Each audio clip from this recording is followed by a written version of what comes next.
What's up, ladies and gentlemen? Welcome back to On Texas Football, and welcome back to your Tuesday night live stream. I'm Lifetime Longhorn Rod Babers. Pleased to be joined by the young prodigy Lifetime Longhorn CJ Vogel, and yes, ladies and gentlemen, the latest and newest member of the On Texas Football family, the man who needs no introduction, Jeff Howe. What's going on, Jeff? How you doing, brother? Good to have you on.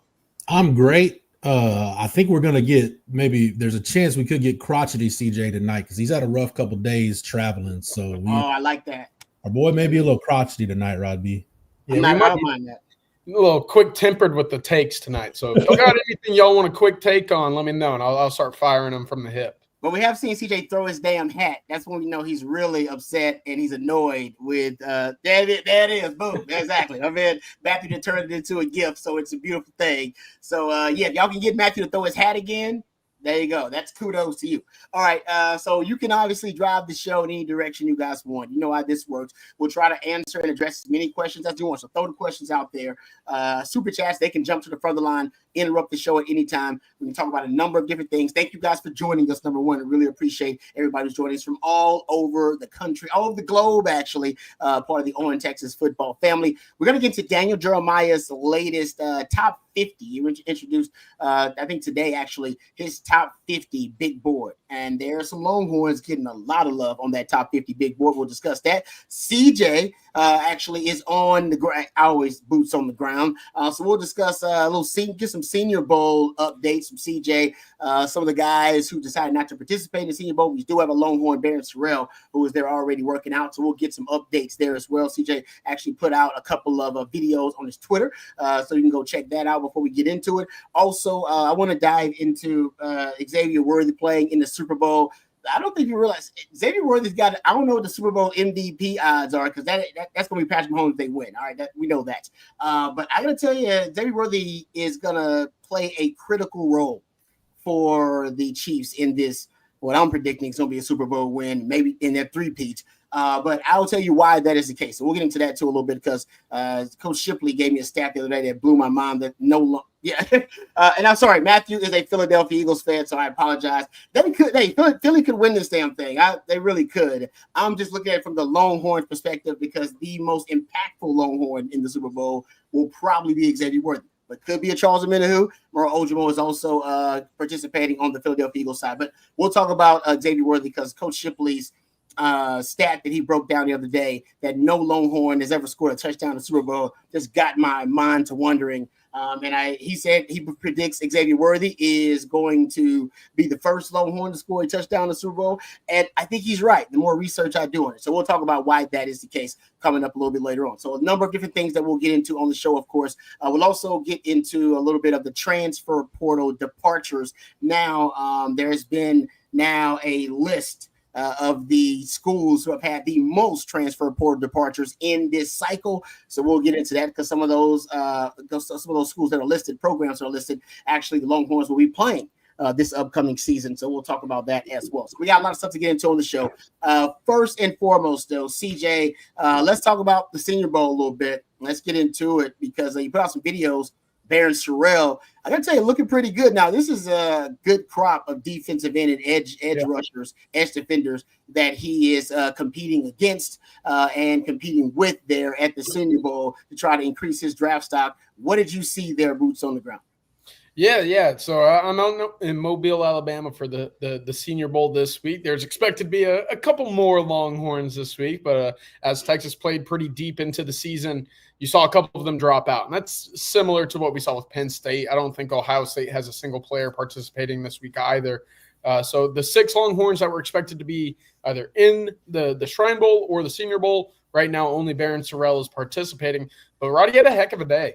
And I say that, again, in comparison to the edges around him and on his team right now, he's got a really good group of edges with him, right? Yeah. Excuse me. That's Princely Umanmielen at a Ole Miss, formerly of Manor. Jared Ivey also at Ole Miss. Kyle Kennard at South Carolina. Shamar Turner. All 5 when you add Sorrell into that group. On the same team for the Reese's Senior Bowl, all 5 of them basically going in succession of one another in drills and one-on-ones. It's basically the who's who of the draft when it comes to the edge position. Really impressive stuff. And I had a clip earlier of Sorrell basically launching an LSU offensive top. This is Emory Jones, by the way. Matthew, replay that top one if you don't mind. This was really one of the more impressive single rep highlights I've seen from Barryn Sorrell, who just flung a 6'5", 325 right tackle. Who Emory Jones had a really good day in my eyes. He's only 20 years old, by the way. I did not know that until today. NFL scouts that were in my vicinity were buzzing about him today. Sorrell had a really good day in one-on-ones as well. His run defense, I think, is one of his strengths. And in that drill specifically, you were able to see why that was the case. Yeah. No, its speed to power transition is really, really impressive. And honestly, his just overall physique. When I see him at practice, I was always a little taken aback by just how he had transformed his body. Jeff, you're a line guy. You like line play. Barryn Sorrell, we know that he has not been, this is not someone that's listed on a lot of big boards right now. But I do think he's got, what it takes, a Sunday skill set, if you will, what it takes to play on Sundays. I don't know where that says he'll be drafted, but what are your thoughts about where he best fits in terms of a system? 3-4 DN edge. We're talking about traditional edge. I like the fact that I think he can play multiple gaps. Showed that in a NASCAR package this year. What are your thoughts about him going to the next level and really what he'll kind of need to showcase to do that? The best thing he's got going for him, Rod, is it's a term you taught me several years ago now, football character. When I think of that term, I think of Barryn Sorrell. Just you're going to get a guy that high IQ guy played. There's no substitute for how much high-level football he played against elite-level competition during his time at Texas. You see a guy that incrementally got better. I think the thing that probably I think scouts are having a hard time with him is he doesn't have that one like elite tool. Like there's not that one tool in his toolbox where you say, oh yeah, he does that, at a level with the tippy top edge rushers in the group. That said, though, for me, Rod, I think he's more of kind of a power end, if you will, in a traditional kind of 4-down line. If you're playing an even front, I like him on the edge. Even if you're playing an odd front, I wonder if he could maybe, probably not at this point, get big enough to maybe play kind of a 5-tech defensive lineman. But NFL defenses, Rod, are so multiple. I think the big thing for him is if an NFL team really is multiple, if you like a stand-up defensive end, you like that stand-up edge rusher, can he bend the corner? Can he get guys' hands off of him really quick? Does he have that initial first step that edge rushers need to have? So I think he's going to be a guy that's going to find his way onto a team. And I don't see why you wouldn't draft Barryn Sorrell just off the resume. Like before you get into the physical traits, again, you're talking about a guy that played a lot of really good football for a long time for a national championship contender. And then when you get into it, I would take Barryn Sorrell, and you can't have too many bodies at edge in the National Football League. So I think ideally in a 4-3, you're playing that even front, but in an odd front, I think he's got to be able to bend the corner and maybe show some other things this week. Some of that tape CJ showed us just now shows he can do a little bit of that. So the more of that he can put on film, the better off he's going to be. It's interesting, Rod. I think about Texas guys that have been at the Senior Bowl. I was thinking about this because you and I, Coach Shipley, talked about it earlier this week on the Winning Drive. We were talking about Senior Bowl.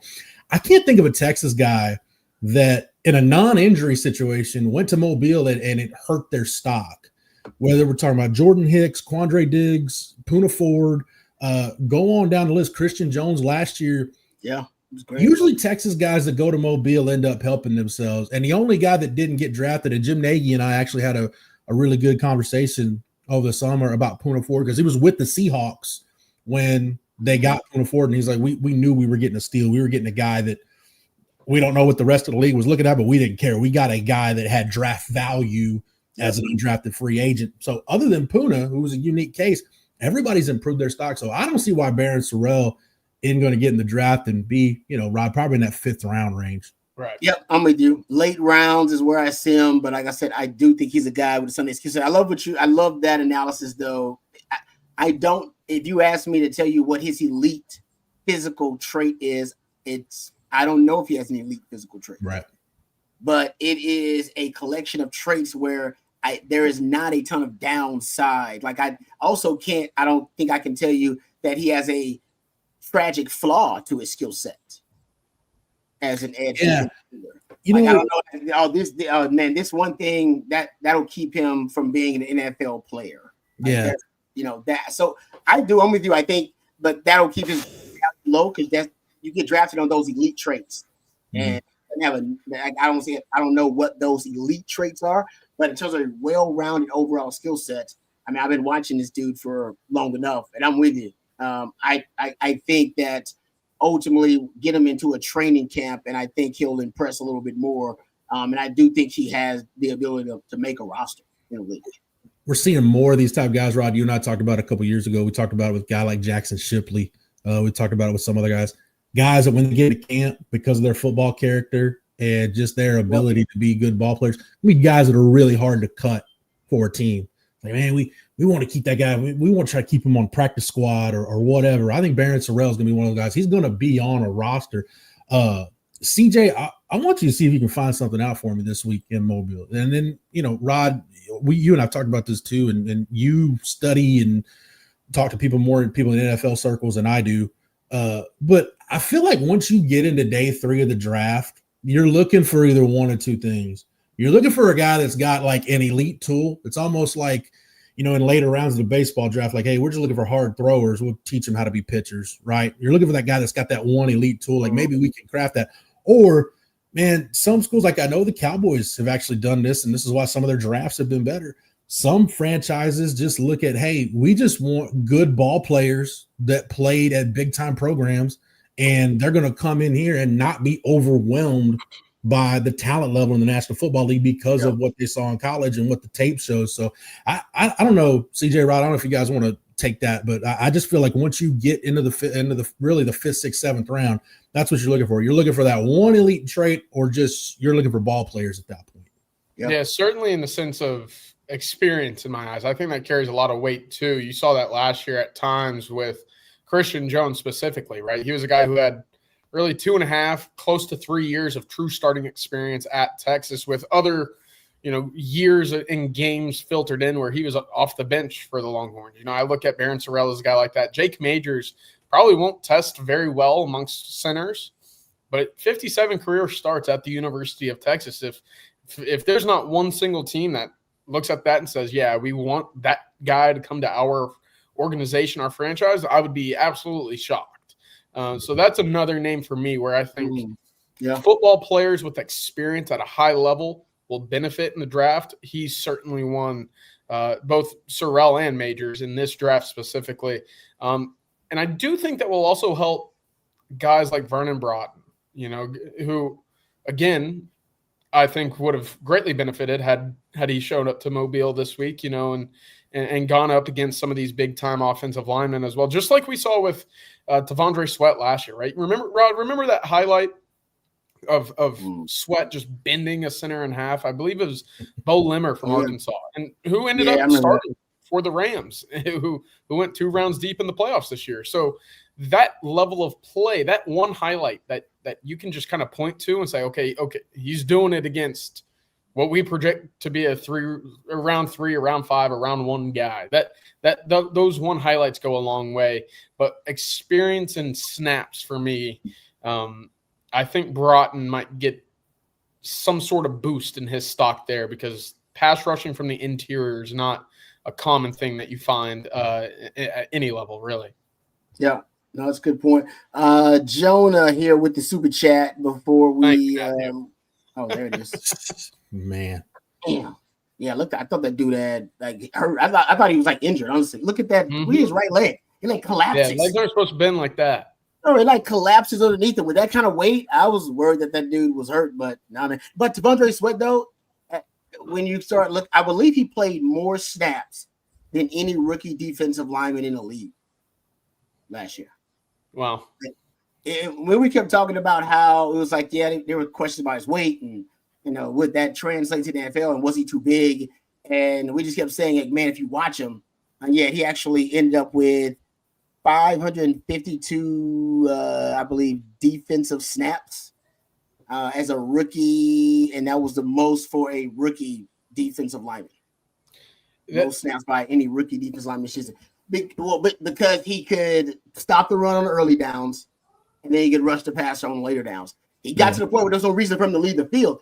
There was early in his career in Texas, it was always like, man, you got to take that guy off the field on later downs. He's going to be exhausted because he's too damn big, all right? And he can't necessarily be an elite pass rusher. Put all those questions to rest. And, throwing it out there. So, anyways, since we're talking about TJ Sweat, I want to drop that little nugget out there. Shout out to T. Sweat, who made the all-rookie team, too, by the way. Right. Yeah. The big thing with him, though, Rod, if going back to last spring, I just felt like the take that a lot of people had is I saw some, draft talking heads and the scribes, if you will. I'd be like, well, he's too big. Well, that's a lazy take because that tells me you didn't watch TJ Sweat play. What really worried me was we didn't really see it building to the point where he was going to have the kind of year he had in 2023. I figured he would have a good year, get himself maybe he's a 3rd round pick at the end of the day, or a 4th round pick where you start taking flyers on guys that have just unique traits. But no, I didn't see him playing himself into being the Outland Trophy winner and a unanimous All-American. And, had it not been for, the off-field incident, the arrest, maybe he goes in the 4th. I actually forgot all about that. I forgot all about it. I did. I forgot all about that. You're right.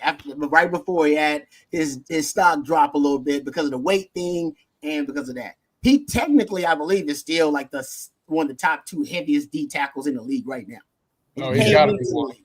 I think he was like the heaviest. If he came in at 3, what did he weigh in at 370 or something like that? 373 at the combine, I believe. But he doesn't move. To just point, he don't move like that. You got to watch the film. If you're just looking at the measurements, you'd be like, oh hell no, man, no way that dude could keep up with NFL athletes. But he moves like a guy who's like 340 at 370.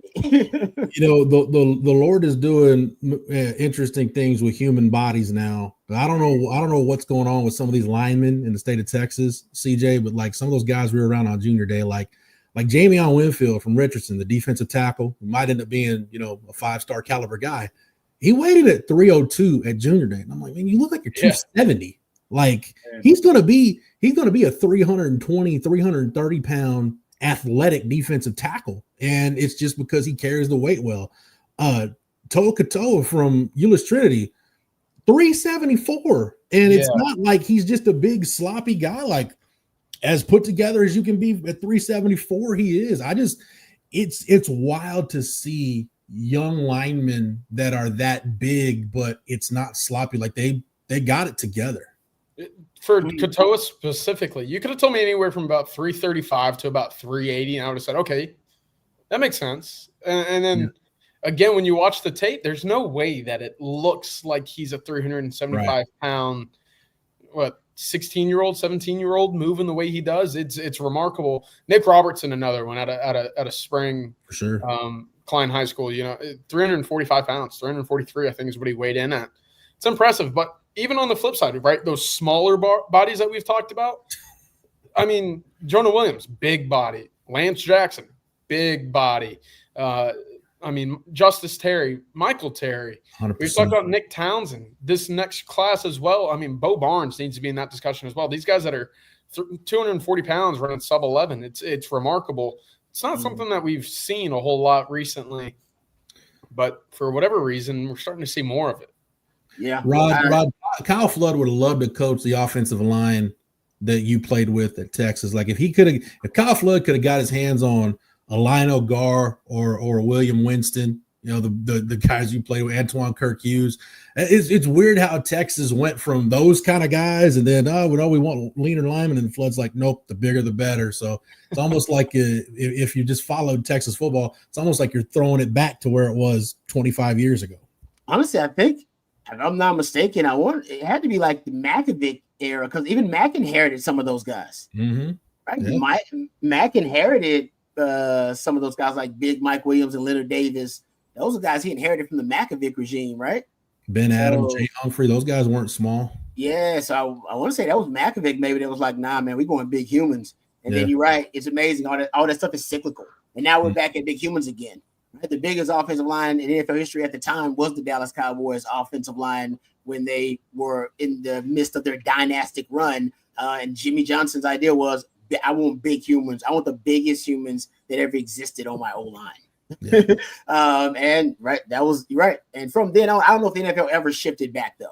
Everybody kind of goes with you got to find these superhuman big athletes. And Kyle Flood in Texas, obviously, they are synonymous with those big humans. All right, I will die on the hill as a Cowboys fan if Eric Williams doesn't have the car wreck. He's in Canton 5 years after he retires. Yeah, that dude was freaky. Yeah, that was before their time. They were before their time. I never saw Reggie White get ragdolled, Rod, until Eric Williams did it. That's why I will always respect Tony Baselli. I'm getting too deep into linemen, and I'll stop after this. That's why Tony Baselli is one of my favorites ever, because I remember watching a Jags-Bills playoff game. I'm like, I never saw anybody just throw Bruce Smith all over the field.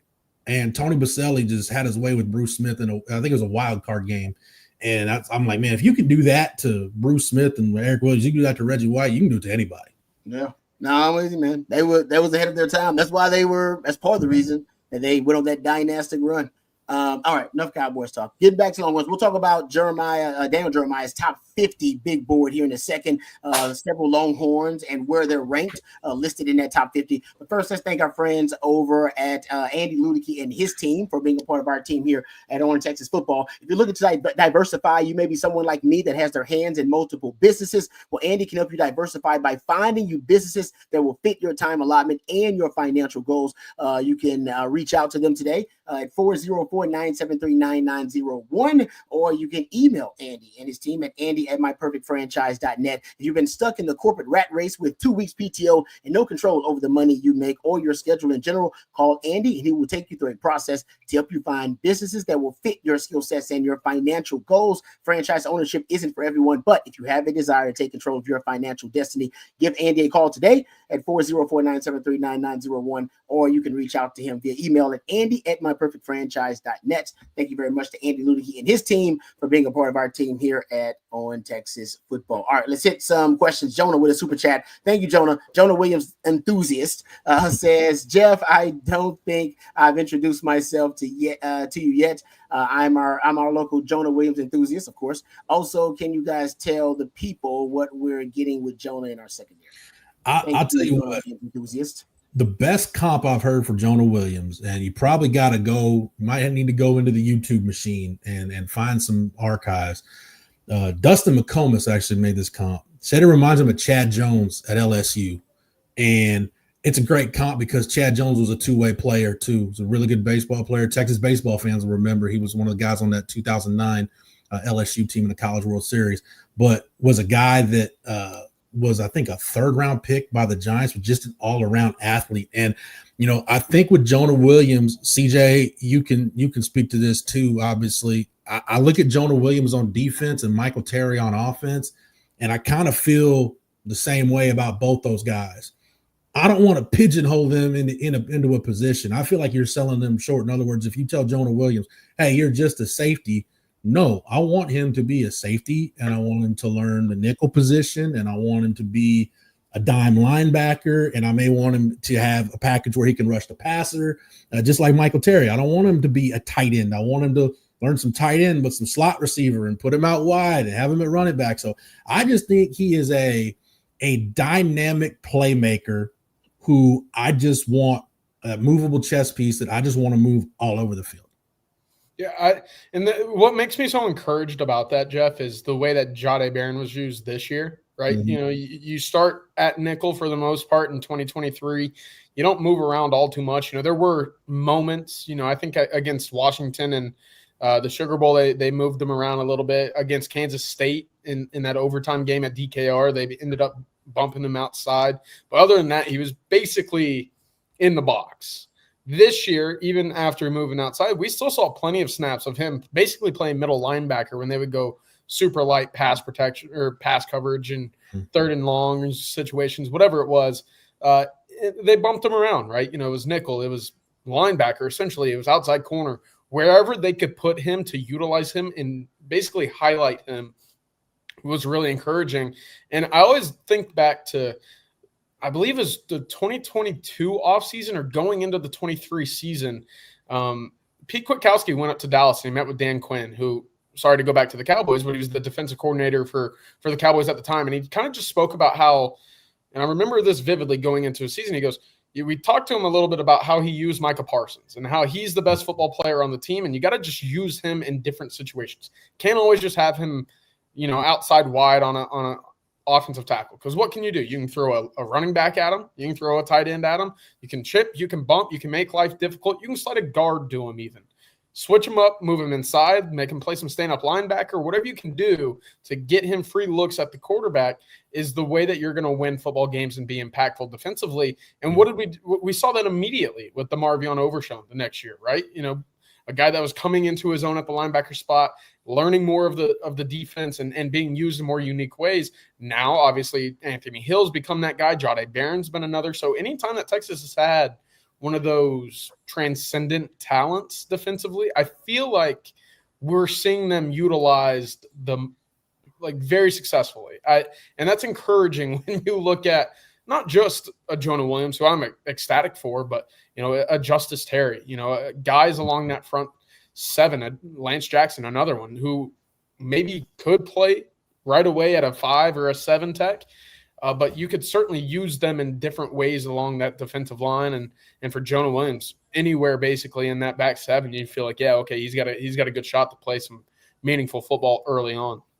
I know other coaches have done it, but Rod, I go back to the 2013 season. I know guys before Greg Robinson, when he was the interim taking over from Manny Diaz that year, they had moved guys around and done some different things. But I think about what he did with Jackson Jeffcoat and that spinner package when Jeffcoat was an All-American. He was a middle linebacker that would shoot gaps.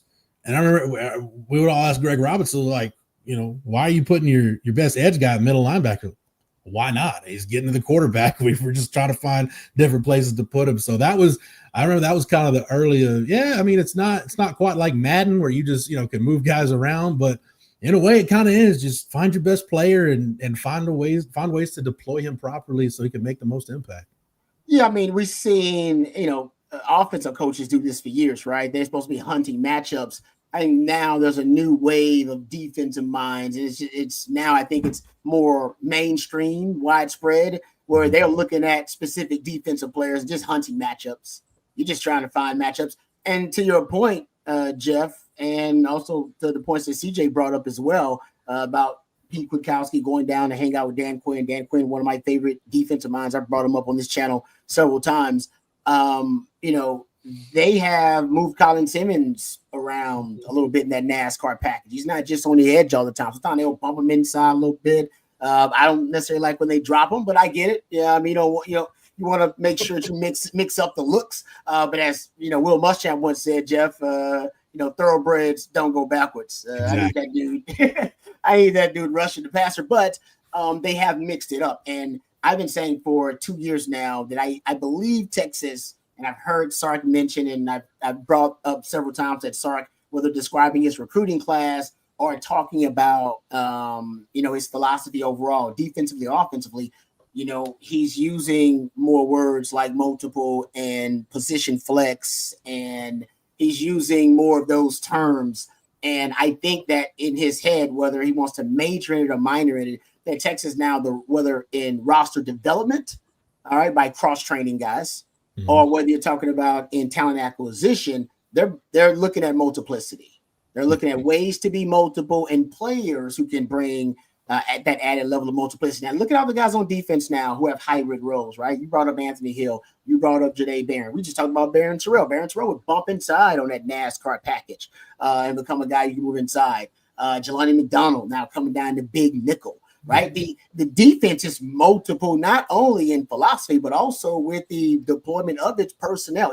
It's truly a multiple defense now. Hell, I love against Ohio State. Go back and watch it. I probably saw more of the 3-high inverted look from Texas than I had seen all season.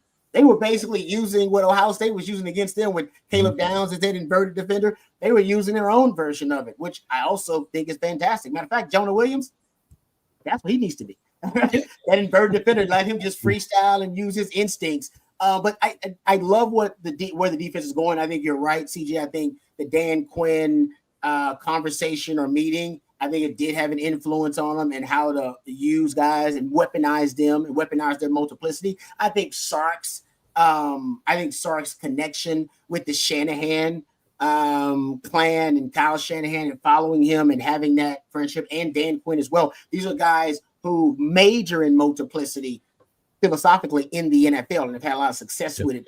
I think Sark wants to bring an element of that. So you're looking at some of the guys they're recruiting and look at some of the disciplines now in their development. I think multiplicity, cross-training guys, versatility, it's a big part. It just offers you more solutions now baked in to your model. Yeah. The with Jonah Williams specifically, I think two things. One, the fact that this staff has found a way to use Jelani McDonald properly to where he can make plays gives me a lot of confidence that they can do it with Jonah Wilson. And then two, we'll see how his recovery goes from the clavicle injury. I know, Schloss, when CJ and I were out at baseball last week, Schloss said, hey, he's recovering, no timetable. They're just letting him heal. He and Sark are on the same page. It might not be the worst thing for Jonah Williams to just sit back and watch and study and learn this spring when spring ball gets kicked off and really get kind of an up close look at the defense. And, you're not pigeonholed into learning one position, but you can really get kind of a 30,000 foot view of it. So I don't think it's not the worst thing if he ends up being limited or misses a portion of spring ball recovering from that clavicle injury. Yeah, that's good stuff there. All right, let's get to we'll get back to some of the questions, guys. Throw other questions out there, super chats as well. We'll address those, obviously, as they come. But let's get to the Daniel Jeremiah top 50 board here, if you don't mind. Matthew, could you pull that up for the people? Now, I assumed that on this top 50 board that, basically there would end up being Kelvin Banks would be the number one guy. And I could not be more wrong about that. It was not Kelvin Banks. It was Janae Barryn. Yeah. Was actually in the top 10. He had him as his number 9. There you go, right there. Number 9 overall prospect, Daniel Jeremiah. Now, I will admit, watching the film, his film, I went back because I'm doing a breakdown of all the DBs. I'll have that. We'll have that either on a separate stream or we'll do it as a separate show altogether or on Football Theory. But I've been rewatching all the guys, and Janae Barron's got some of the best film. I don't think there's a corner in the country, maybe Travis Hunter, just making spectacular plays. That's got better film than Janae Barryn. Obviously, he's a Thorpe Award winner. But we're talking about from an NFL perspective. I see what Daniel Jeremiah is saying. He's saying he's a top 10 player in this draft. I see it also based on what we just talked about, the versatility, because the guy can play any position in your secondary right now, potentially. I think he could play safety. I remember reading a piece from Chip Brown, who was interviewing Gary Patterson, who said, I think he could play safety too in the Big 12. I think he's that talented, and I totally agree with him. What are you guys' thoughts? Number 9 on Daniel Jeremiah's big board. I'm a little surprised by it, but I will admit he has looked that impressive this season. Yeah, number 9 would mean he's the number 1 cornerback, I believe, right? I think it was Will Johnson at 12, right below him, and the whole year, basically from start to finish of the season, it was kind of the consensus that Will Johnson was going to be the number 1 cornerback taken off the board, right? Not considering Travis Hunter, who adds other value other places, right? That's kind of the caveat. But when you came into the season, it was Will Johnson. Well, credit to Jade, because that's a heck of a turnaround, right? To kind of put yourself into this conversation. And again, that's number 9 based off of tape, right? That's number 9 before we go to Indianapolis, which could also very heavily impact and detour what could be becoming the number 1 cornerback off the board for the Longhorns here. But I look back to last year again, and I've been, for the last 2 years, I've been kind of keeping track behind the scenes. Like, I call them my stars of the game, right? And I tweet it every Monday, 8 o'clock. Just 1, 2, 3, and an honorable mention or 2. Who were the most impactful players from that Texas game? And I remember very early in 2023, Jade Barron's on this thing a lot. Like, it feels like, he's not necessarily making an interception or a forced fumble, but it's the coming up and tackling on a 4th and inches. It's a play to break up a screen behind the line of scrimmage that loses 4 yards, that forces a punt when the team is driving. It's little things like that, the open field tackling that prevents a 30-yard run or whatnot. And then you just watch the tape and it's like, oh, that's all he does. It's not like he's ever been beat consistently, right? Rod, we talked about it a little bit last year in the sense that, Oklahoma State found a way to pick on him. Did we ever hear from that again, right? Did we ever see another team look at it and say, okay, what Oklahoma State did in the Big 12 championship to pick on Jahdae Barron? That wasn't really ever something any team looked at in 2024 and had the opportunity to benefit from. So for Jahdae, holistically speaking, his tape is probably as sound and as pure as anybody Texas has put out in name a year, maybe, because I do think that there's, the plus plays are there, but very, very minimal, negative plays. And that's a big, big positive in terms of his draft grade for me. Good point. The two things that I go back to with Jahdae always, you mentioned that piece Chip wrote where Gary Patterson's talking about him playing safety, Rod. Mm-hmm. You got to remember, before Jahdae Barron ended up at Texas, he was committed to TCU, and I'll trust Gary Patterson's eyes on defensive back evals, and he was committed to and signed with Baylor. And if Matt Rule's taking a guy, you've either got to have elite tools like measurables, times, or you got to have elite tools on the field. That's football instincts, ball skills, the whole thing. So that tells you, I think that should give you a little bit of insight about the kind of player Jahdae Barron is. CJ, I think one of the reasons why he wasn't ranked higher is I don't think a lot of people got out to see him because his high school program wasn't very good. I mean, he probably could have transferred somewhere or finagled some things, but he stayed true to Connolly there in Pflugerville ISD. He was a Connolly guy. They weren't very good, right, but he stuck it out with his high school team. So I think the football character with him, the versatility. CJ, you brought up a really good point about how pure that tape is. To me, I would compare it almost to like Bijan or Byron Murphy, where you watch their tape and you're like, no doubt this guy can play in the NFL. It's not a matter of if he can, it's where is he going to get drafted, who's he going to fit in with, and how long. It's like he's a vet. He looks like he's going to be a veteran in the league. That kind of thing, right? Yeah. Mm-hmm. So of all the Texas guys, Kelvin Banks included, I think Jahdae is the safest pick of the Texas crew. Oh, that's a good one. I like that. That's it. I agree with you on that. I kind of agree with that too. Because if he doesn't necessarily work out at one position, I can move. I got margin of error with him. You got 4 spots you could work with. Yeah, exactly. Right. I got. You want to work at a corner? All right. You know what? Let's try him at nickel. Want to work at nickel? All right. Let's try him at safety. He works at safety a little bit. I mean, you can move him around. So Jeff, that's a great point. I agree 100%. Yeah, well said. I do think he gives you a lot of margin of error there. Safest pick. My man CB says, how would Akina give a Jahdae Scotty report?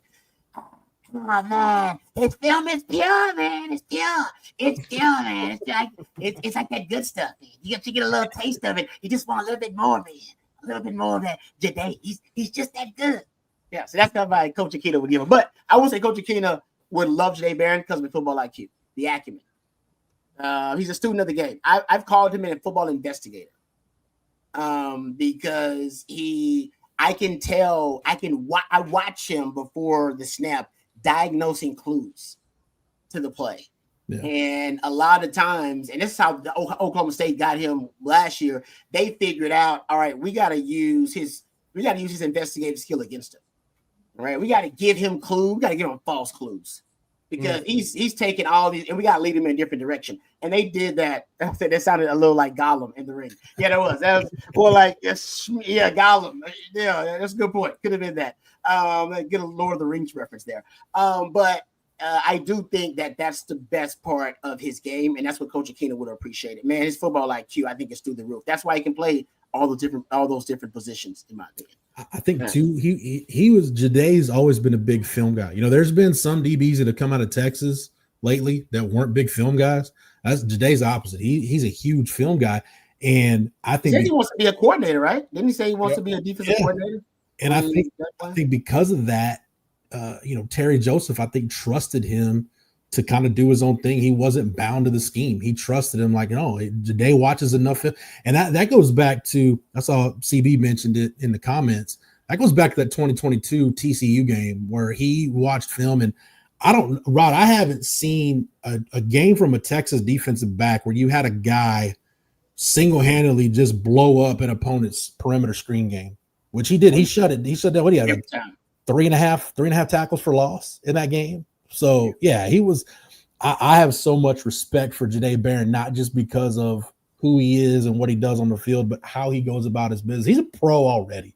I mean, he's ready. That's why I called him the safest pick from a study standpoint, loving the game. He's ready to walk into one of those 32 teams and just fall in line and be one of the guys.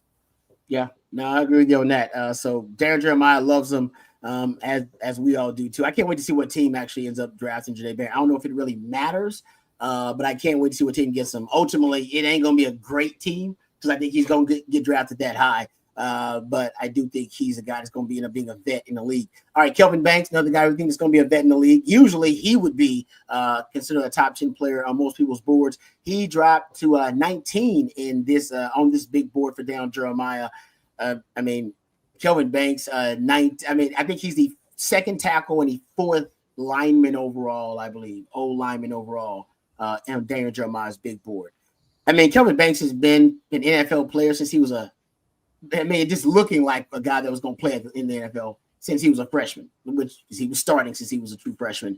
So I feel like we've been having this conversation for a long time, but I mean, I think for him, I'd like him to go to a team that, has a successful team where he can just be the anchor for a great quarterback for a long time. I don't think he'll be 19th in this draft because the premium position that he plays will be valued so high. He'll be drafted before Jahdae Barryn. There's no doubt. But this is all about where he stands on Darren Jeremiah's big board. He's got him as the second tackle behind Will Campbell, I believe, of LSU. And like I said, the fourth offensive lineman. I don't know if I'd have him as the fourth lineman overall. I could see him as the second tackle and probably the second best or third best lineman overall in the draft too. Banks is going to be interesting because, again, what's the elite trait that we've been talking about? Is there one for Banks? Because he's not super lengthy. He's got good wingspan, but he's not a super large tackle. Now, that's where you turn the film on, you see him stonewall, what was it, 11 or 12 first-round picks that we talked about over the last week or so. Yeah. And you say, okay, throw the traits, throw the scale, throw everything out the window because the kid can play some football. But that's going to be the reason why teams don't draft him. And again, Rod, going back to last year's conversation, what's been that whole, kind of motto that we've talked about? What is the one reason why teams won't draft a player? That's what they latch on to, and that's why they won't draft you where they want to. But with Banks specifically, tackle, you can never have too many tackles, right? And when you have a bad tackle, boy, do you know it, because your quarterback knows it, your offensive coordinator knows it, and then your head coach knows it, and you're certainly punting too much, you're behind the chains, you're not scoring points. I look at 10. I look at the Chicago Bears. If you watched any Chicago Bear game this year and you watched who they threw out at left tackle this year, I don't know if it's Kelvin Banks. I don't know if it's Will Campbell. But if they go past pick 10 this year and do anything but draft somebody for that offensive line, good luck, Caleb Williams. Good luck to that Roschon Johnson group. Everybody in that Bears offense. You might as well just start looking around for who you want to be traded to, because that offense is going to be stuck in the mud once again. That's the perfect spot at 10 is Kelvin Banks to the Chicago Bears. I'm hung up on the idea, Rod, of him in San Francisco because the 49ers need a right tackle, start Kelvin Banks on the right side, and then whenever Trent Williams decides, hey, I'm ready to go back to Longview and hang out at the house and ride off into the sunset into Canton, now you've already drafted your left tackle, hopefully for the next 10 years. I feel about Banks the opposite how I feel about Jahdae, where we talk about Jahdae's position flex being a strength. I don't want Banks to move around. I don't want him inside a guard because what is the elite trait? I think he is an elite pass protector. He is. And DJ even mentions it here in his scouting report.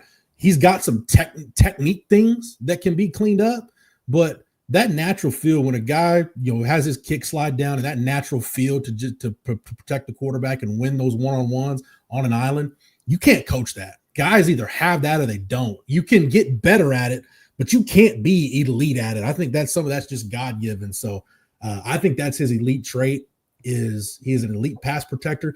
I feel better about him, Rod, being out on the edge, trying to block some of the elite edges in the NFL than I would if you kicked him inside and said, hey, go up against 330, 340-pound defensive tackles and try to keep them off you. That's just – I'm not saying he's a finesse player. I would never offend Kelvin Banks that way, but that's just I like his game as a pass protector at tackle.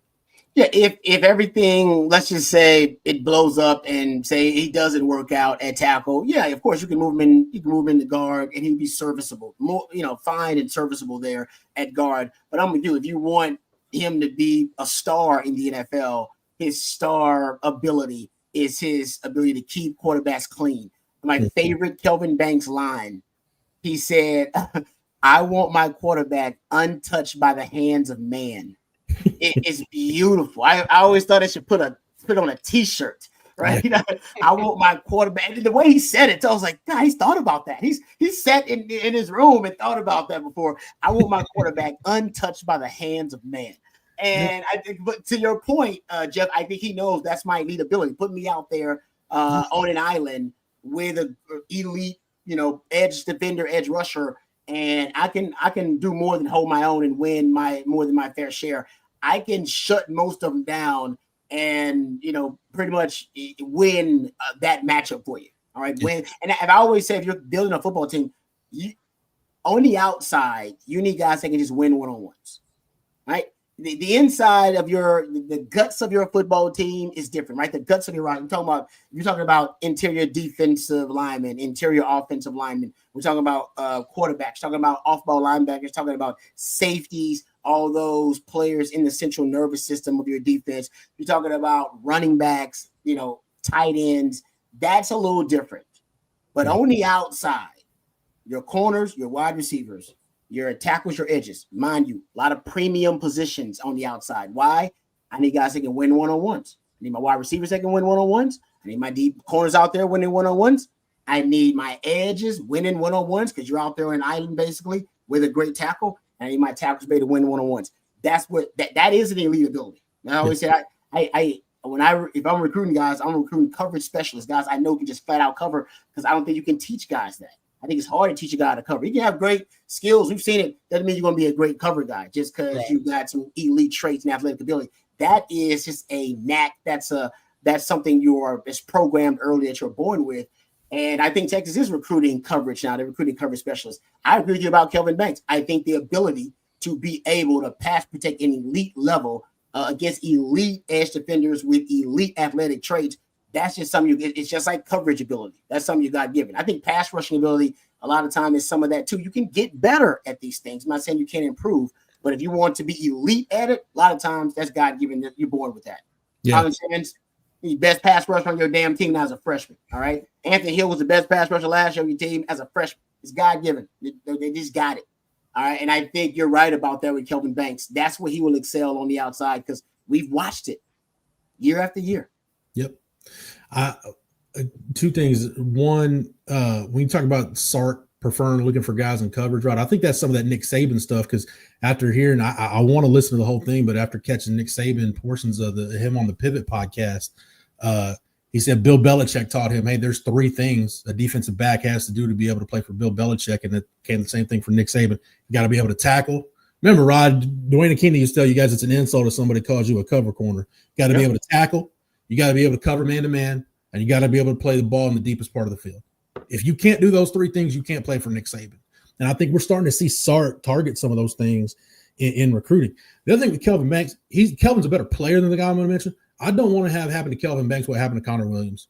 I just felt like the Cowboys did him a disservice by kicking him inside the guard, knowing Connor Williams on a good day was right at 300 pounds, 305. He was never going to be a 320, 330 type guy. And I remember they kicked him inside, and it was his rookie year. It was either the opener or second game of the season. When he played Quan Short at Carolina, just ate his lunch, just handed his hat to him all day. And Connor Williams became a serviceable player at guard, but I would have either trained him at center to be a center early on, or I would have just thrown him at tackle just to see what it looked like. Hey, what's the worst that can happen? Like you said, Rod, try him at tackle, and then if it doesn't work out, then kick him inside. Yep, but this guy is a high draft pick because of what you watched him do at tackle. So just try it. And honestly, if you're not willing to do that, then you drafted the wrong guy. Yeah. You should have if you wanted a guard, you should have drafted a guard. Should drafted a guard. Yeah, that's a good point. So Kelvin Banks, like I said, I'm with you though. I think, and I love that San Fran pick, man. That's a sexy pick if it works out that way. I hate the Niners. It's not easy for me to say, Rob. Yeah. The next one on Jeremiah's big board is Matthew Golden at number 24 here, guys. Matthew Golden, man, he's been rising fast up draft boards. I've heard several draft analysts, Matt Miller, Darren Jeremiah, are really high on Matthew Golden. I'm really high on him. He's the second receiver on this big board, I believe. Oh, sorry, third. Sorry, Travis Hunter is always in different realms for me. Travis Hunter is the first receiver taken, then it's McMillan coming out of Arizona, and then Matthew Golden. So I believe he's the third receiver. If you're the third receiver coming out of this class, you're going to be drafted in the first round. That's how valuable receiver is.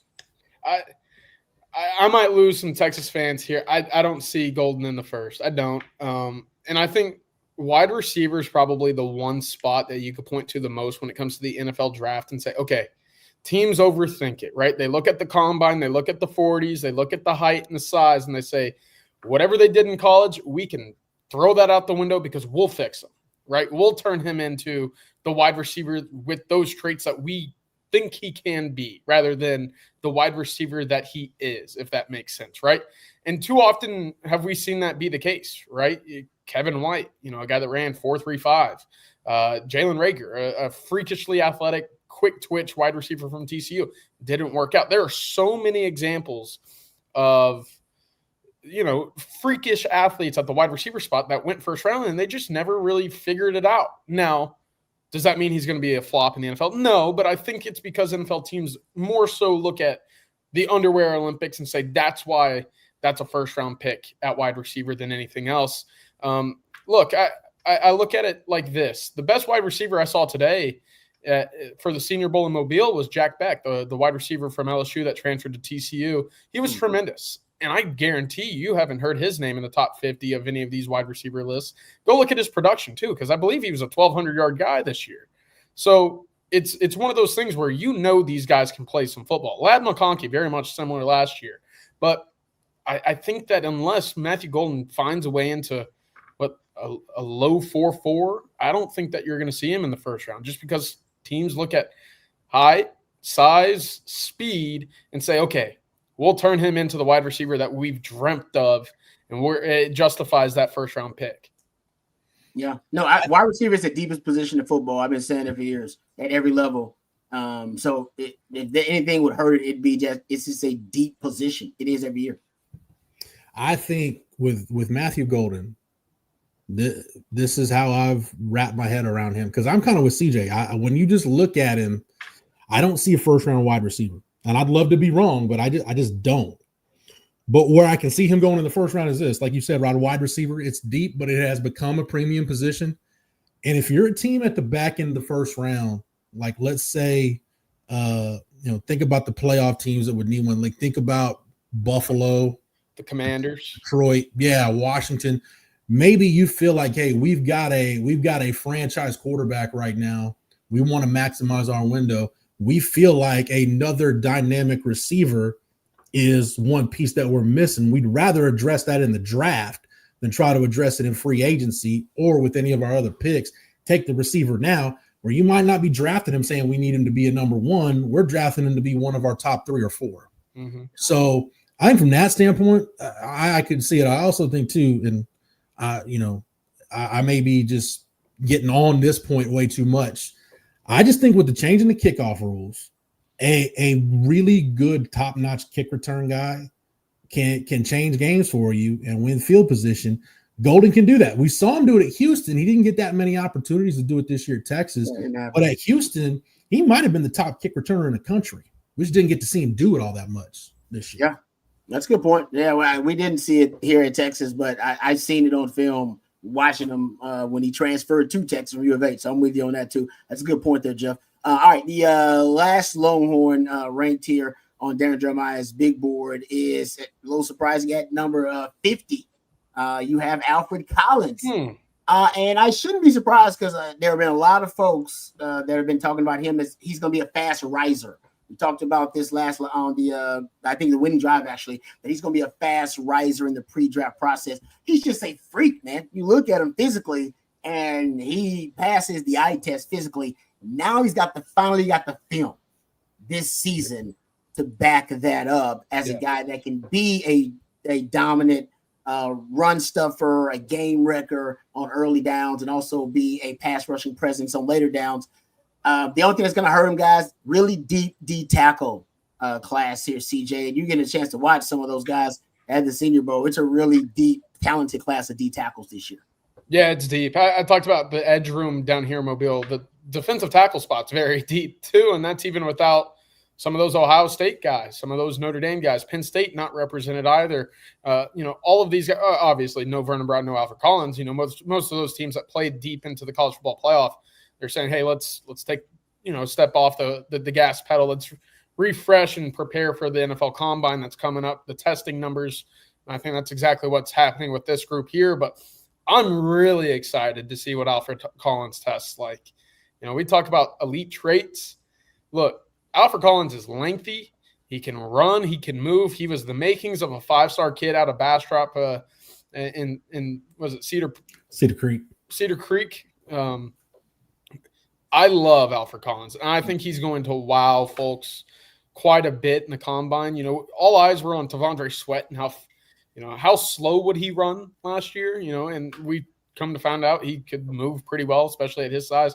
This year, I think Alfred Collins is going to put on a pretty impressive number and probably come in close to 330 pounds. Yeah.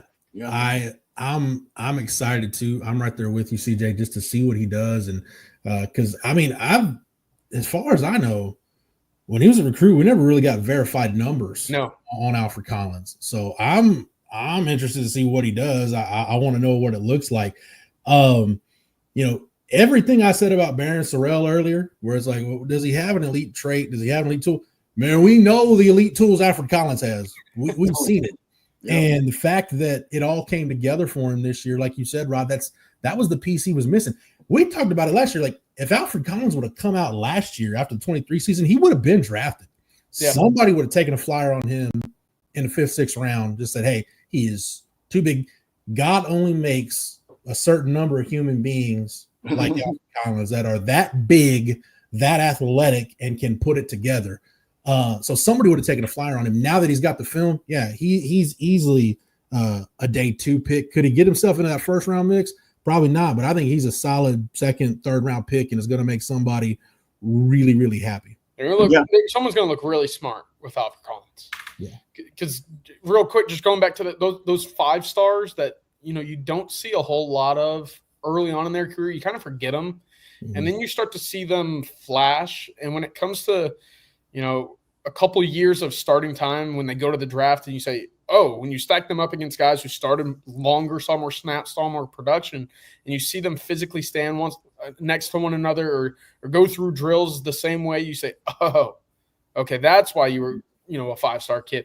And to put this into perspective for next year, Travis Shaw is one of those kids. He was a 5-star kid out of high school, went to North Carolina, has yet to really scratch the surface of being a starting caliber player there, but he was up to about 400 snaps last year as a rotational piece. Obviously, he transferred into Texas. It's going to be up to Kenny Baker to see what he can get out of him consistently, but I think you're going to be able to look at Travis Shaw versus Cole Brevard versus whoever else is in that interior defensive line room, and say, okay, that's a guy with a quick first step, a quick explosiveness. What can we do after that? But it's the athleticism that really earned him that 5th star that you say, okay, the potential and everything that goes along the lines of that are there.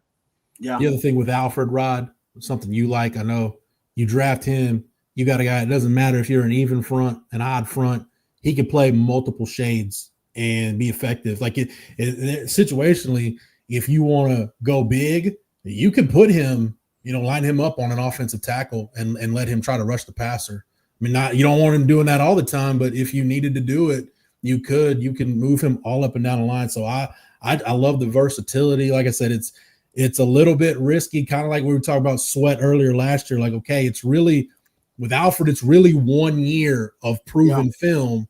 But there's going to be some franchise in the 2nd, 3rd round that says, you know what, we're willing to bet that we can take the physical traits that the last year is who he is. It's not kind of the inconsistencies we saw before that. We're going to take this guy. Maybe I've always used this comp for Alfred Rod. If he hits his ceiling, there's going to be one of these teams that drafts him, whoever drafts him said, hey, if he hits his ceiling, maybe we just drafted Chris Jones. Yeah. No, I'm with you on that. It's kind of could be a Chris Jones starter kit for you.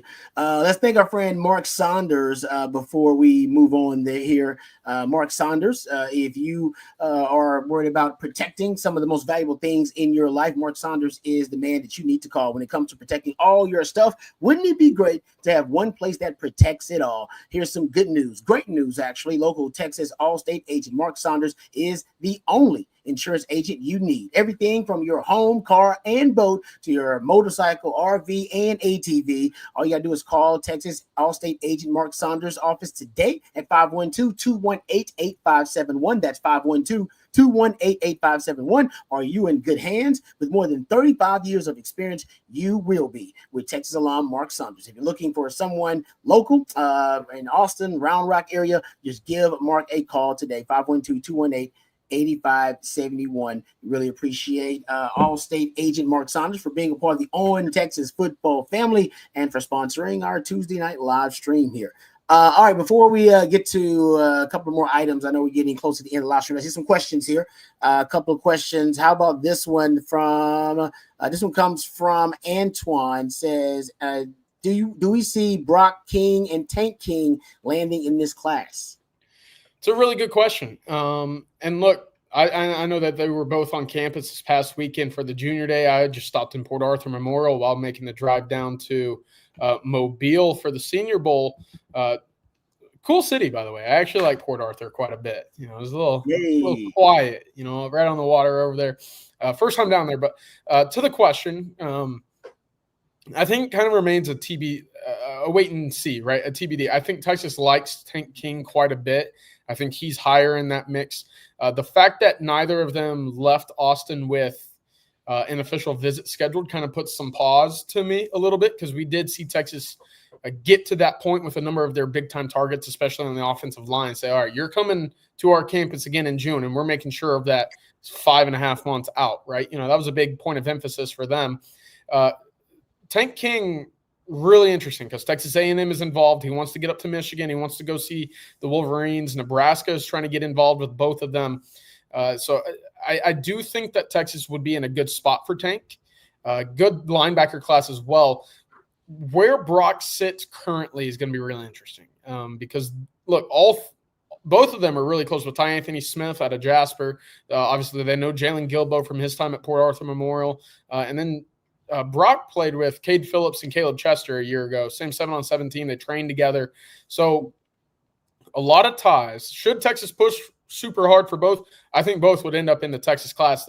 The question at the moment is, where do they stack up on the wants for the Longhorns right now? Because I do think when you look at a guy like Jalen Lott and what he's done at the cornerback position, it's hard to say, okay, that's not the top athlete in the state. Let's see where things go headed over into the June kind of official visit time. Yeah, CJ, there's two positions that Texas will have a chance to really load up on in 2026. One is linebacker. Especially there are linebackers. The state of Georgia's got linebackers coming out their ears right now. That Peach State's producing a ton of linebackers in this class. And then offensive line, we got a video up right now on the YouTube page. Jerry Hamilton and I recorded earlier today talking about where the Texas staff has been this week, where they're going to be. And those are two positions where, linebacker, you're always just looking to replenish, especially if you find guys that fit the off-ball linebacker mold that you like. And then the offensive line, we expect attrition at some point, guys. At some point, guys will see the writing on the wall that if they want to play, it's not going to be at Texas. So those two positions, off-ball linebacker and all up and down the offensive line, the 2026 class could be one where Texas just really, really reloads at both those spots. Hey, Frank, you're absolutely right, by the way. Another question that was randomly in the chat. CJ, you're at the Senior Bowl, so I don't know if you got some insider info on it. Jake wants to know, why did our guys sit out the Senior Bowl? Sorry if y'all have addressed it earlier. I didn't know actually if there was any reasons given. I know that basically the guys will be ready for the combine, the guys who set out the Senior Bowl, so it's not going to keep them from their combine workouts. But did you hear anything specifically on the guys who decided not to participate? The 4 players, Broughton and Helm and Collins and Makuba? Yeah, nothing concrete. I did ask Barryn Sorrell after his practice today. I said, I thought there was supposed to be some other Longhorn hats out here. Because, look, I can only take care of what I'm doing. I'm like, okay. Yeah. I do think, and this was kind of the theory that we came up with in the stands when talking to a couple scouts and reporters and media members is, look, Texas played 16 games this year, and they did so all the way up until January 10th. And when you start looking around to other prospects who are in attendance at camps like this or big showcases like this who have been done since December 27th or January 1st, well, all of these guys have now had 2 weeks to prepare for NFL combine testing, rest their bodies, recover. Texas players have not. And that's what I think to be the more significant point of all of this is that's great that you're able to go out and perform in front of all these scouts, shake hands, interview, but what you do in a one-on-one rep on a Tuesday afternoon in Mobile, Alabama, that's not going to be looked at the same as what you run, what you bench, what you jump, whatever it is in Indianapolis. So NFL Combine Prep is kind of where I'm leaning in sense of why there aren't more Longhorns out here. It's also why Jaden Blue did not participate in the Shrine Bowl down up in Dallas as well. So something that obviously is unfortunate since I made the 13-hour drive, but it makes all the sense in the world. And when you look at it big picture wise, you can't, fault, these guys for their decisions at all. Really. Yep. No, that's kind of what we were hypothesizing yesterday is that, man, just got nag. It can be something small, but why would you want to go there and potentially risk, hurting your draft stock when you're not 100%? And preparing for the combine. It's a thing now. It got nothing to do with football. The combine drills, even though they'll try to say a lot of it, very few, I would say maybe 15 to 20% of the combine actually translates to football. And I'm not the only one. That's why Bill Belichick for years didn't attend it. And guys like Kyle Shanahan and Sean McVay, it's like, nah, I'll just send other guys there. It's not, what it used to be in terms of the importance of the actual skills that translate. But it still has a lot of impact on your draft stock. Yeah. Either way. If I can single out, my point is you got to train for those exercises. Yeah, because they're really specific to combine stuff and not to actual football you've been playing for the last 4 years. If I can just single out a couple of those guys that stood out today, because I really haven't done that anywhere yet. Rod, there's Jeff. There's a North Dakota State offensive lineman, Gray Zabel. Remember that name? Okay. That guy was tremendous this afternoon. The Marshall defensive end was spectacular as well. I know that he's kind of predicted to go top 15 at the moment. And then I think this weekend's actually surprisingly going to bode very well for Cam Williams because we've talked about some of the edge rushers that Texas faced this past year. Look, I thought Josiah Stewart, the edge rusher from Michigan, had a really good day. I thought Shamar Turner had a dominant day in Mobile today. And what did either of them really put on tape against the Longhorns? Well, in my eyes, it's Kelvin Banks and Cam Williams taking both of them completely out of the game. So I think the more that those guys kind of go in and put on good tapes, I think that's retroactively going to have, a pretty impressive, ripple effect to both Texas tackles. So that was something I thought that was really interesting as well. And then Elijah Arroyo. I know that we didn't talk about Gunnar Helm in that top 50 by Daniel Jeremiah, but he's kind of in that day 2, day 3 fringe mix at the moment. Yeah. After today, I think the tight end room is a little bit deeper than we'd like to think. I'm not as high on Colston Loveland, but I loved what I saw today from Elijah Arroyo, the tight end out of Miami. And I think Harold Fannin, someone's going to fall in love with the way that he runs routes, the way that he creates and separates, plus his production. I think he had 1,400 yards this year. Yeah, Bowling Green. That tight end room, I think, is a little deeper than maybe we anticipated going into the draft. So that'll be interesting because, again, Helm is expected to be here as well. Yeah, no, I agree. I think the tight end position actually is pretty deep in this draft. Mm-hmm. I think it's a great observation by you, CJ, on that one. All right, getting back to a couple of the questions here. How about this one from MJF? says a few years ago, Ohio State started getting kids from deep south to regulars commit. When will and what will it take for us to get a stream of players from far up north? I will say this because we, I think it was Bobby and Jerry and I had this discussion. Probably was this past weekend. Maybe it was Sunday night. What was the last player from like up north to end up starting at Texas? And I think it came up with like Jordan Hicks was one of those guys, someone like that from up north. But Texas, because the South is so fertile in terms of having so much talent. Yeah, honestly, non-true SEC country, I'm not gonna say there's no need for it, but you really don't have to venture into the northern territories, if you will, of recruiting, because you got West Coast ties with Sark and them. Now, of course, Texas, and then now you got in the Southeast, which is obviously the most fertile recruiting grounds in all of America. I mean, they venture up there, but do they have to? No. And even Jordan Hicks, Rod, he was a Cincinnati guy, so it's on the Kentucky border, so you're almost in the South anyway. How far north are you really? Yeah. I think Kyle Flood with the Jersey ties. Texas went and got Sadir Mitchell a couple years ago. Yeah. I think too, one city that I'm interested in, Rod, I don't know if you got I know you track data like this. I don't know if you got off the top of your head, but Philadelphia is one of those metro areas that probably produces more NFL draft picks than you think.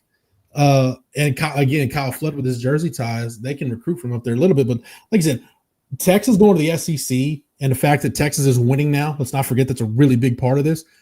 Pretty much you start in Houston and take that I-10 corridor and just start heading east. Pretty much that whole part of the country is open up to Texas now. Now what Kenny Baker, Tashard Choice, and Chris Gilbert are doing in Georgia, Jeff Banks and Chris Jackson in Florida. Yeah, it's there. You have access to, like you said, Rod, the most proven ground in the country for producing NFL type talent, especially line of scrimmage talent in the ultimate line of scrimmage league in college football. I mean, I guess Nick Brooks is technically from Iowa. He finished his high school career at Georgia, so maybe you can count him. But yeah, I don't really see the need to go up north unless there's a tie there, or hey, maybe you just got a kid from Detroit that just randomly just grew up a big Texas fan. Maybe he loved Sam Ellinger or whatever. I don't know. Luke Wafel's one of those kids who he said he's from the Hun School up in New Jersey, outside linebacker. His brother, I believe, just actually transferred to Penn State, I think. Don't look that up because I'm not 100%, but he visited Texas last July for the pool bash, and we're sitting there talking to him after. We're like, hey, you a fan of Texas? It's a long trip for you to just hop on a flight and come out here for a Sunday in July. And he goes, oh yeah, I had Texas gear all my life growing up. I'm like, okay. Now, what's the connection there? Why is that the case? But the point is, you got a foot in the door somehow, some way. With Texas starting to win more, obviously that expands their horizon to go recruit. And then the other thing I wanted to mention is we're seeing Texas, obviously, the big talking points have been recruit Florida, recruit California, recruit Louisiana, and you'll be fine. Well, now Texas, over the last year and a half with Tashard Choice, Kenny Baker, gone straight into Georgia. Where was Jeff Banks last week that put out 5 offers, I believe, in an afternoon or in 48 hours? North Carolina, working all the way up into that DMV area as well. That's an interesting area for me to monitor because you've seen some freaks, like some truly athletic freaks come out of that area recently, and all of them kind of end up at Penn State. I think they kind of have that spot locked down for now. So if Texas, if they can continue to crack open areas to pry and find gems, huge. And right now it feels like that upper East Coast is where they're headed. Yeah. To your point, Jeff, I will, because I got that data. It's in these notes somewhere. Right around the draft, I'll start getting back to which metro areas in the country produce the most NFL talent. I've been doing it since like 2020. And DFW has been number 2 for like the last 3-4 years. Atlanta metro area is number 1. Yeah. Houston is still in the top 5, but the areas that are trending are really interesting. It's like Arizona. You talk about Philly starts trending. that Baltimore areas has started trending a little bit. Yeah, it's really interesting. So we'll go over that data too. I promise you before the draft. We'll get on a live stream and do that for you guys because it is really interesting stuff about these Met. Because I think that's where you concentrate now. Recruiting's too nationalized now. You can't dominate a region or a state like you used to. Yeah. You got to focus on the metro areas, man. The days of Mac Brown signing a class of 26 guys and 25 or maybe all 26 are from Texas and you can win a national championship with that. It's just not feasible anymore. A&M going to the SEC at the same time Texas was down. It opened up the state and it's now, I don't think it's ever going to go back to the way it was. And, Texas at this point, guys, let's face it, Texas, like Ohio State, it's a national brand. It's a national program. You're going to get your share of talent in your backyard. Texas will always get its share of talent, in-state talent, because it's Texas. But then where do you have to go? Who are the difference makers you're going to land that can win you a national championship? Just like Kirby Smart. Kirby Smart could stay in the state of Georgia and field a very competitive roster. But, he went to Philly to get DeAndre Swift. He's gone to New York to get offensive linemen. So Georgia's one of those programs that has national cachet. So, yeah, I see Jackson Miles mentioned it, right? As I said, Georgia does it. So there's no shame in going out of state. And Jerry and I talked about this today, too. When I first started covering recruiting, it was MAC recruiting from the state of Texas, and the THSCA was a really big part of that. And you recruited their players and you took care of your own. And if it was even between an out-of-state kid and a Texas kid, you took the in-state kid. That's not the case anymore because as important as those in-state ties are, what's more important to Sark and his staff is keeping their jobs and building on what they've already started. So if you got to go to Arizona with Johnny Nansen, you're going to get into the Vegas area now. Southern California is a big deal. We talked about the Southeast because, hey, if you're recruiting a defensive tackle and Auburn, LSU, and Alabama are recruiting that kid, you need to go check out that kid because I don't want him playing against me 2 years from now. So it's a different ball game now that you're in the SEC. Yep, it's a good point there. I had said someone, T. Mattea says, it's a great point. He said, after the LA fires, when we see an exodus of talent to Texas, obviously our thoughts and prayers and hearts go out to those folks. So that is just an unimaginable disaster out there in California, people losing their homes. But I will say after those, because I remember this happened, Katrina, it happened after a lot of the kind of natural disasters that happened in Louisiana. We talk about floods, hurricanes. You do see exit of talent coming to Texas. They come to Houston and different areas too. So I mean, they have no choice a lot of the times. So I wouldn't doubt if you do in the next few years, Arizona would be a place to watch because on the West Coast, Arizona's already there. It's already it's kind of a growing metropolis. Arizona and like Tempe area there in Arizona, a growing metropolis. And I'm telling you, I guess the folks are moving out there, Phoenix area there too, that kind of stuff. I guess you might see a kind of a booming effect from that too.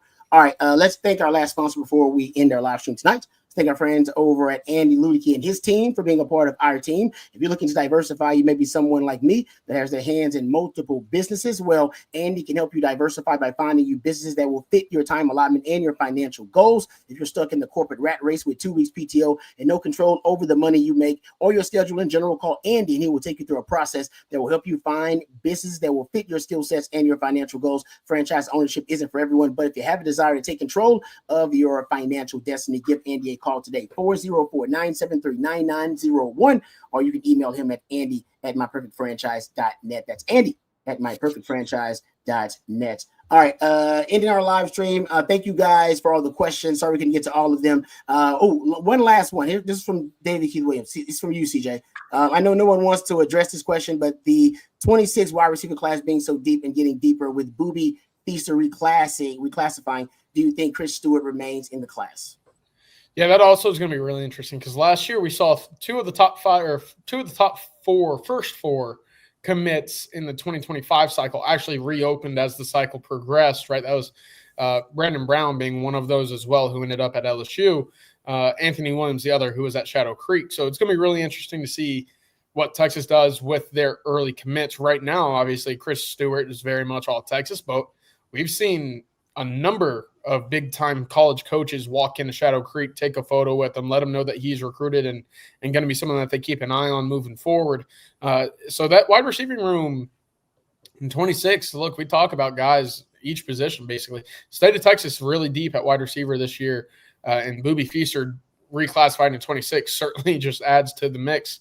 That's a blazer, if you will. I remember he visited Texas last year for the 2024 Junior Day, and Texas kind of likened him to a Julio Jones, right? A bigger body guy that can absolutely fly.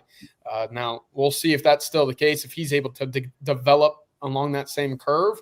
Tall task to compare anybody to Julio Jones, but certainly a guy that can fly. He's probably 10.5, 10.6 at the moment, 6'2", 6'2.5". Wow. Sark was the OC in Atlanta and coached Julio, so if anybody can make the comp, he can. Yeah, good point. Great point. Forgot about that. All right. Thank you, Jeff, for that great point, as well as the numerous others you made on the show today. We appreciate your knowledge. Thank you, CJ, for all the hard work. Be safe out there on the road there. And thank you, Matthew, behind the scenes. Give it up for Matthew, guys, the real MVP. Thank you to our sponsors, Andy Ludicky and his team. We appreciate him as well. And thank you very much to all you guys out there for the super chats. We appreciate that. Oh, also Mark Saunders, your All-State agent. You should reach out to him as well. Thank you to Mark Saunders. Appreciate him. And thanks for all the questions, guys. Sorry I couldn't get to all of them. Direct into the Coffee and Football, guys. Tomorrow, 8 a.m. We'll have your Wednesday night live stream. That'll be at 7 p.m. tomorrow. And I'll be a part of that as well. So come on through. I'm sure Jeff's going to jump on the crew. So we'll have a great time on Wednesday night live stream as well. Thank you, guys. And until next time, Welcome Horns.